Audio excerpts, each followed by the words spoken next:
और प्यार हो गया भाग दो। नंदिनी अपने मम्मी पापा की इकलौती और लाडली बेटी है। उसके जन्म से ही उसके माँ पापा लखनऊ में रहते थे। नंदिनी ने अपनी पढ़ाई लखनऊ से ही की है। उसके पापा मेडिकल लाइन में अधिकारी थे और माँ सरकारी महकमे में अकाउंट्स का काम देखती है। नंदिनी अपनी आगे की पढ़ाई करने के लिए कानपुर आ गई। यहाँ उसने गर्ल्स हॉस्टल में एडमिशन ले लिया। आज कॉलेज में उसका पहला ही दिन था और आते ही उसकी विकी और उसके गुर्गों से झड़प हो गई। लेकिन कार्तिक की बातों ने उसके चेहरे पर मुस्कान ला दी। नंदिनी क्लास में आकर बैठ गई। आज पहला दिन था, लेकिन क्लास ठसाठस भरी हुई थी। वजह थी वंदना मैडम। वंदना पिछले 5 सालों से इस कॉलेज में फर्स्ट ईयर के स्टूडेंट्स को इंग्लिश लिटरेचर पढ़ा रही थी। उनकी उम्र यही कोई 36-37 के आसपास होगी, लेकिन इस उम्र में भी वो बहुत ही फिट और एक्टिव थी। अच्छा पढ़ाने के साथ साथ वो सभी स्टूडेंट से एक दोस्त की तरह पेश आती। नंदिनी क्लास में बैठे नए चेहरों को देख रही थी। कुछ देर बाद वंदना मैडम क्लास में आई और सभी नए स्टूडेंट्स को अपना परिचय दिया। मे आई कम इन मैम? दरवाजे पर खड़े कार्तिक ने कहा। आइए, आपका ही इंतजार था कार्तिक जी, वंदना ने कहा। कार्तिक अंदर आकर पीछे जाने लगा तो वंदना ने कहा, पीछे कहाँ जा रहे हो? यहाँ आकर बैठो मेरे सामने। कार्तिक मुस्कुराता हुआ आकर आगे बैठ गया। श्रुति, चंदन भी आकर उसके पास बैठ गए। कार्तिक चंदन की ओर झुका और फुसफुसाते हुए कहा, देखा, मैंने कहा था ना, वंदना मैडम को क्रश है मुझ पे, तभी मुझे अपने सामने बैठने को कहा। कार्तिक को फुसफुसाते हुए देखकर वंदना ने उसे खड़े होने को कहा। कार्तिक खड़ा हो गया। मिस्टर कार्तिक सक्सेना, क्या आप बताने का कष्ट करेंगे? ऐसा क्या समझ नहीं आया आपको पिछले साल, जो आप इस साल भी इसी क्लास में पढ़ने आ गए? वंदना ने ताना कसते हुए कहा। मैम, पास तो हो ही गया था, वो तो पापा ने पनिशमेंट देकर भेज दिया। कार्तिक ने धीरे से कहा। पास? 2 सब्जेक्ट में तुम्हें बैक लगी है। 1 साल में ऐसी कौन सी पढ़ाई कर ली तुमने जो एक भी सब्जेक्ट में तुम्हारे 35 से ऊपर नंबर नहीं आए? वंदना ने सबके सामने कार्तिक की पोल खोल दी।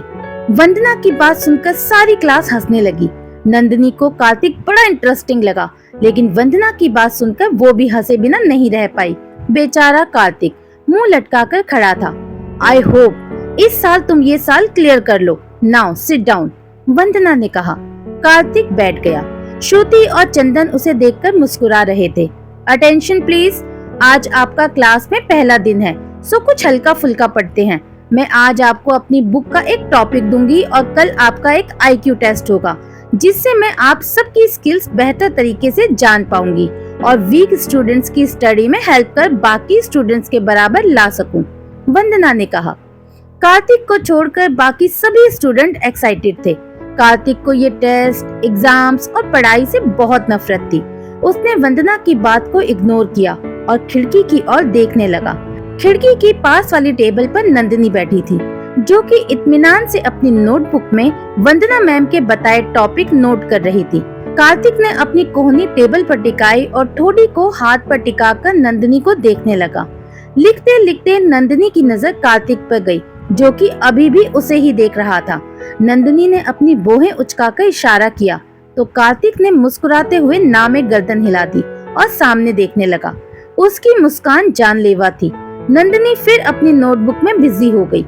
टेस्ट के लिए टॉपिक बताकर वंदना वहाँ से चली गई। कार्तिक क्लास से बाहर निकला और जाने लगा। श्रुति अपने दोस्तों के साथ चली गई। चंदन कार्तिक के पीछे आया और कहा, तूने रिपोर्ट कार्ड पर अपने पापा के साइन करवाए?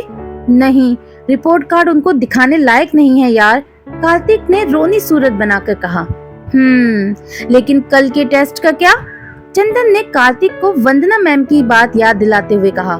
अरे कल देखना, तेरा भाई सबकी बोलती बंद कर देगा, कार्तिक ने कहा। बेस्ट ऑफ लक, चंदन ने कहा और चला गया।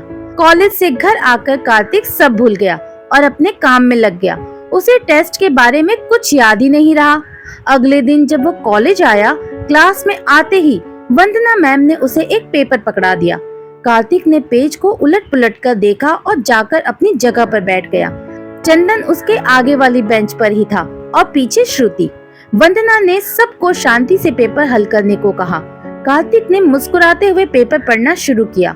अगले ही पल उसके चेहरे की मुस्कान गम में बदल गई। पेपर में लिखे एक भी सवाल का जवाब उसे नहीं आता था। उसने इधर उधर देखा। दाईं तरफ नंदिनी थी, लेकिन कार्तिक की उससे पूछने की हिम्मत नहीं हो रही थी। पूछता भी कैसे? अपनी थोड़ी इमेज तो उसे बरकरार रखनी थी ना। कार्तिक सुनना, बताना, पहले क्वेश्चन का आंसर क्या है? चंदन ने गर्दन घुमाकर धीरे से पूछा।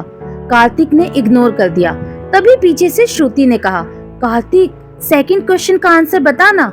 बेचारा कार्तिक, उसे खुद कुछ नहीं आता था, वो उन दोनों को क्या बताता, इसीलिए दोनों की बात को अनसुना कर दिया। अबे बताना, क्या भाव खा रहा है? मुझे कुछ भी नहीं आता यार, चंदन ने झुंझला कर कहा। कार्तिक ने चंदन और श्रुति को देखा और जोर जोर से गाने लगा। अपना भी हाल तुम्हारे जैसा है जानम। चंदन और श्रुति ने सुना तो अपना सिर पीट लिया। क्लास के सारे स्टूडेंट्स की नजर कार्तिक पर थी, वंदना की भी। वो गाते हुए इतना क्यूट लग रहा था ना कि एक पल के लिए वंदना की नजर भी उस पर टिक गई। फिर खुद को संभालते हुए उसने कहा, कार्तिक अपना पेपर लेकर यहाँ आओ। पर अभी तो मैंने कुछ लिखा भी नहीं है मैम, कार्तिक ने मासूम सी सूरत बनाकर कहा। लिख कर क्या करोगे? गाने गा लो तुम तो क्लास में, वंदना ने घूर कर कहा तो कार्तिक दूसरी ओर देखने लगा। नंदिनी तुम इसका पेपर लेकर मेरे पास आओ, वंदना ने कार्तिक के बगल में बैठी नंदिनी से कहा। नंदिनी उठी और कार्तिक की टेबल से उसका पेपर उठाकर वंदना की तरफ बढ़ गई। उसके दूसरे हाथ में अपना पेपर था। उसने कार्तिक का पेपर न देखकर अपना पेपर वंदना को दे दिया। वंदना ने पेपर पढ़ा, उसकी आंखें आश्चर्य से फैल गई। उसने कार्तिक को अपने पास बुलाया। कार्तिक उठा और मन ही मन नंदिनी को कोसते हुए आगे आया। वंदना ने पहले उसे घूरा और फिर एक बड़ी सी मुस्कान उसके होठों पर फैल गई। कार्तिक को समझ नहीं आया, वो कभी वंदना को देखता तो कभी सामने खड़ी नंदिनी को। ब्रिलियंट कार्तिक, तुमने तो सारे सवालों का जवाब बिल्कुल सही लिखा है। I am so impress Kartik, Vandana ने मुस्कुराते हुए कहा। पर मैंने तो कुछ भी नहीं लिखा था, ये मैम को क्या हो गया है? कार्तिक मन ही मन सोचने लगा और फिर कहा, पर मैंने तो कुछ। कार्तिक कुछ कहता इससे पहले ही वंदना ने कहा, सॉरी कार्तिक, तुमने साबित कर दिया कि तुम किसी से कम नहीं। बस अब ऐसे ही साल भर मेहनत करना और इस साल टॉप स्टूडेंट में आना। वंदना ने शायद पहली बार कार्तिक की तारीफ की थी। कार्तिक अवाक सा खड़ा सुनता रहा। उसे न जाने क्यों अपनी तारीफ आज हजम नहीं हो रही थी।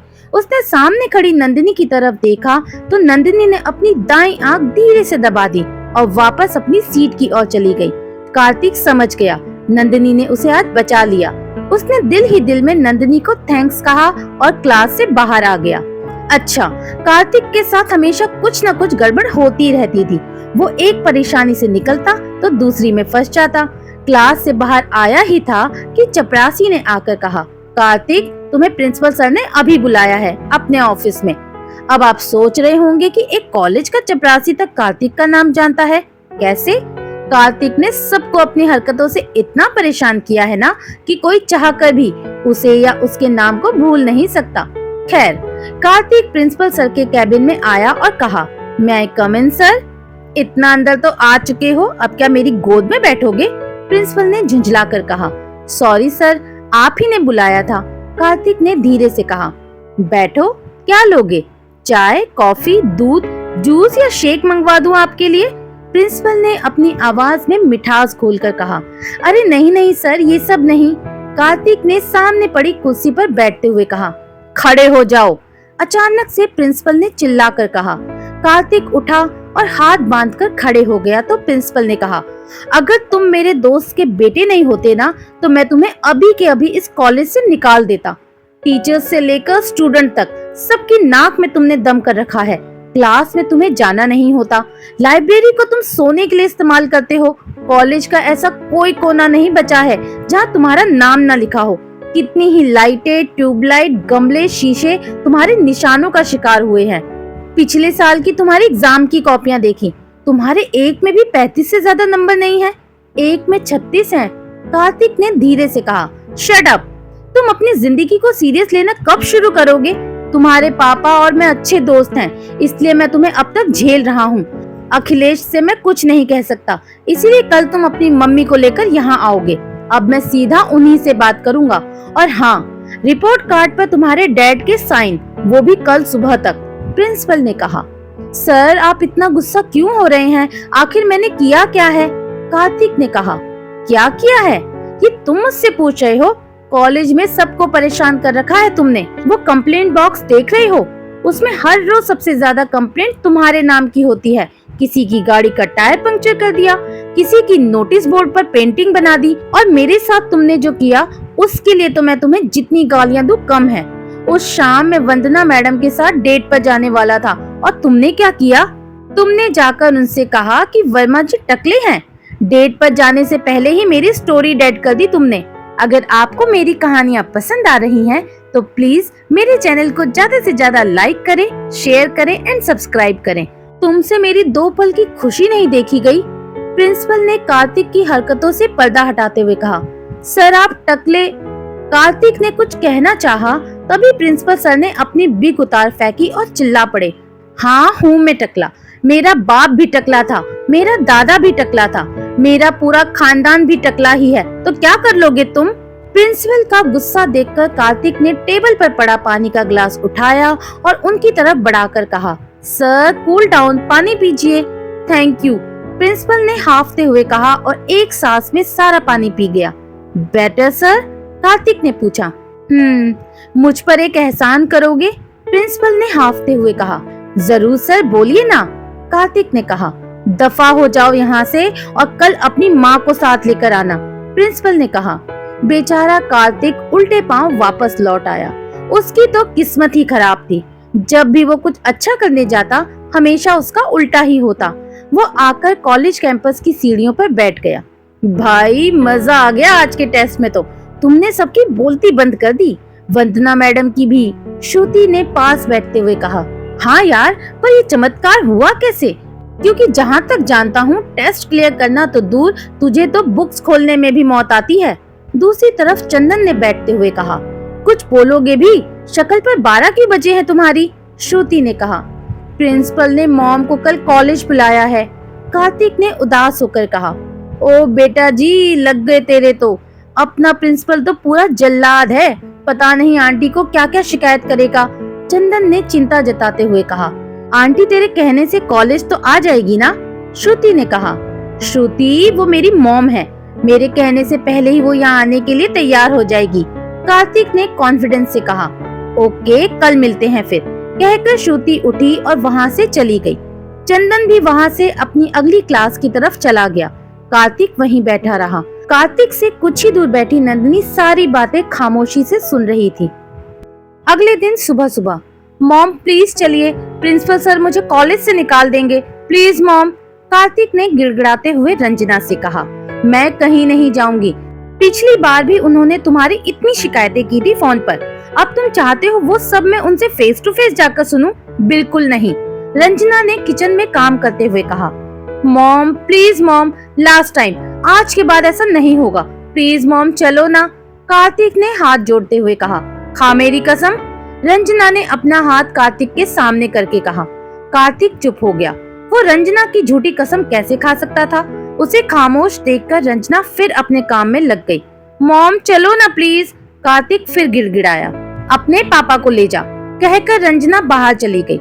रहने दीजिए, प्रिंसिपल मुझे कॉलेज में नहीं घुसने देंगे, पापा को पता चला तो वो तो मुझे घर से ही निकाल देंगे, मतलब आप नहीं जाओगी, कार्तिक ने कहा।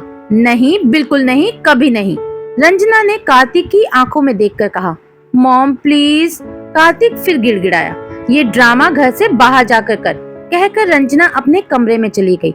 बेचारा कार्तिक अपना बैग उठाए दुखी मन से कॉलेज के लिए निकल गया। कॉलेज आकर उसने आज किसी से बात नहीं की, बस अकेला सीढ़ियों पर बैठा रहा। कॉलेज, प्रिंसिपल का कैबिन। मैं आई कम इन सर, कार्तिक ने कहा। आओ, प्रिंसिपल ने कहा। कार्तिक आकर मुंह लटकाकर खड़ा हो गया। तुम्हारी मम्मी कहाँ है? मैंने उन्हें साथ लाने को कहा था ना, कहाँ है वो? प्रिंसिपल ने कार्तिक को घूरते हुए कहा। सर वो मॉम, कार्तिक ने धीरे से कहा। मम्मी जी यहाँ है सर, चंदन ने अंदर आते हुए कहा। प्रिंसिपल और कार्तिक ने एक साथ दरवाजे की तरफ देखा। श्रुति और चंदन खड़े थे, साथ में एक औरत थी जिसने चेहरे पर लंबा सा घूंघट डाला हुआ था। तीनों अंदर आए। औरत आकर कार्तिक के पास खड़ी हो गई। कार्तिक ने चंदन की तरफ देखा तो चंदन ने आंख मारते हुए अपने प्लान की ओर इशारा किया। हाँ सर, यही मेरी मॉम है, कार्तिक ने औरत को हक करते हुए कहा। वो सब तो ठीक है, पर इन्होंने इतना लंबा घूंघट क्यों डाला हुआ है? प्रिंसिपल ने औरत का चेहरा देखने की कोशिश करते हुए कहा। मेरी मॉम किसी को मुंह दिखाने लायक नहीं रही, कार्तिक ने जल्दबाजी में कहा। औरत ने सुना तो अपनी कोहनी कार्तिक की कमर पर दे मारी। कार्तिक ने बात को संभालते हुए कहा, मेरा मतलब है वो किसी को अपना मुंह नहीं दिखा सकती। पर क्यों? प्रिंसिपल ने हैरानी से पूछा। सर, वो कुछ महीने पहले ही मेरे दादाजी खत्म हो गए, तो हमारे घर में रिवाज है कि 1 साल तक घर की औरतें पर्दे में रहती है, किसी पराये मर्द को अपना चेहरा नहीं दिखाती है, कार्तिक ने कहा। ओके ओके, बड़ा अजीब रिवाज है। खैर मिसेस सक्सेना, आपके बेटे के लिए कॉलेज से बहुत सी शिकायतें आई हैं। अगर आप गारंटी लेती हैं ये आगे से ऐसा नहीं करेगा तो मैं इसे इस कॉलेज में रुकने का एक मौका दे सकता हूँ, प्रिंसिपल ने कहा। औरत ने हाँ में अपनी गर्दन हिला दी और कार्तिक के रिपोर्ट कार्ड और रिकॉर्ड कार्ड दोनों पर साइन कर दिया। कार्तिक की जान में जान आई। चंदन का बनाया प्लान पहली बार सफल हो गया। चारों वहाँ से जाने के लिए मुड़े, तभी प्रिंसिपल की नजर कार्तिक की मॉम के पैरों पर गई। प्रिंसिपल ने कहा, ठहरो। चारों रुक गए। चारों का दिल तेजी से धड़क रहा था। तभी प्रिंसिपल ने कहा, कार्तिक, तुम्हारी मॉम ने स्पोर्ट्स शूज क्यों पहने हैं? चारों की सिट्टी पिट्टी गुम, क्या जवाब दे? आखिर में कार्तिक पलटा और कहा, सर, वो मेरी मॉम को भागने का बहुत शौक है, इस साल ओलंपिक में जाने का सोच रही हैं। तभी प्रिंसिपल का फोन बजा और वो फोन में बिजी हो गए। कार्तिक सबको लेकर वहाँ से रफू चक्कर हो गया। वर्मा, कल शाम तू मेरे घर खाने पर आ रहा है ना? याद है या भूल गया? फोन पर दूसरी तरफ से अखिलेश ने कहा। कल क्या है अखिलेश? प्रिंसिपल ने कहा। भूल गया? कल मेरे पिताजी की बरसी है, उनको गुजरे 11 साल हो चुके हैं, इसलिए छोटी सी पूजा रखी है। अखिलेश ने कहा, क्या 11 साल? पर उसने तो कहा कुछ महीने पहले ही। प्रिंसिपल ने कहा, तू क्या बड़बड़ा रहा है? कल पिताजी की 11वीं बरसी है और तुझे अपने पूरे परिवार के साथ आना है, अखिलेश ने कहा और फोन काट दिया। इसका मतलब वो मुझे फिर से बेवकूफ बनाकर गया। कार्तिक, प्रिंसिपल ने फोन टेबल पर पटकते हुए कहा। आशा करती हूँ दोस्तों आपको कहानी का ये भाग पसंद आया होगा। अगर पसंद आया है तो मुझे कमेंट करके जरूर बताएं। बहुत जल्दी मिलती हूँ आपसे इस कहानी के अगले भाग में। तब तक के लिए बाय बाय।